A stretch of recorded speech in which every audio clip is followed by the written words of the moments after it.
Hello everyone, my name is Olubukola Adebowale. I'm excited to present on pediatric digit dislocation, a condition often encountered in primary care settings.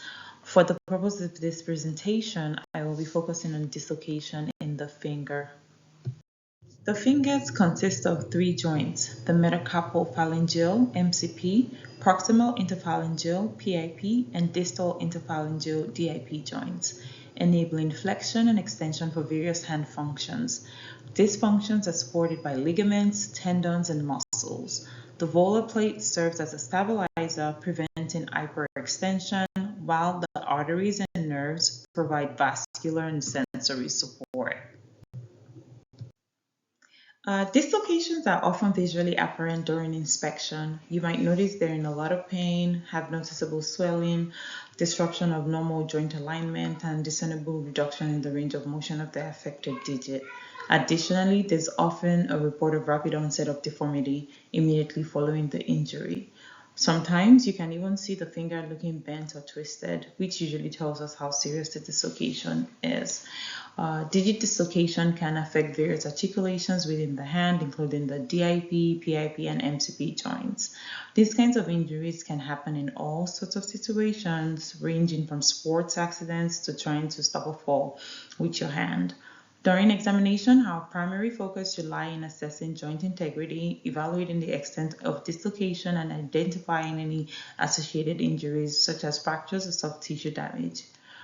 Pertinent positives would involve the identification of observable deformity, tenderness upon palpation, restricted range of motion, and instability during stress testing. In contrast, pertinent negatives would be preserved joint alignment, minimal tenderness, and unrestricted of motion without any signs of instability. You want to start by getting a thorough history from the chaperone, asking about the onset location of pain if different from dislocated digit, how long the injury has occurred, and if there's any altered functions noted. Also, you want to ask about interventions carried out and if any relief was derived from the intervention carried out.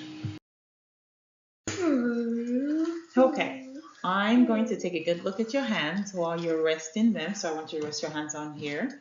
Check in to see for if anything looks different. I'm expecting to see maybe like swelling, redness, or if your hands move differently. I'll be palpating your joints, so just kind of like checking your joints.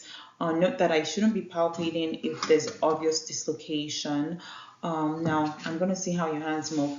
Can you make a fist for me with both hands? Good job. I want you to open up your hands. Great.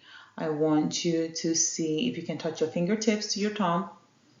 So like that. Good job. Now I want you to spread your hands far apart, and then I want you to close them tight. Excellent. Let me know if anything feels funny, okay? Now I want you to squeeze my fingers as hard as you can. Ooh, you're so strong. Lastly, I would like to see how you use your hands. So I'm going to give you this toy. And now I can't find I can't find the other card, but we're going to see how you're playing with them. So I can look at your hands and see how it's doing.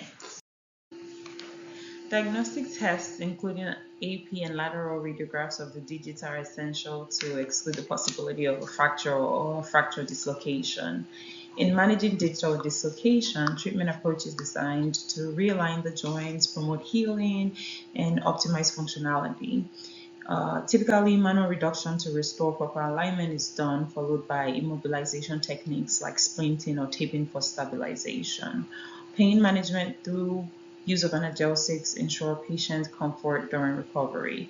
Physical therapy, when needed, focuses on restoring mobility, strength, and dexterity.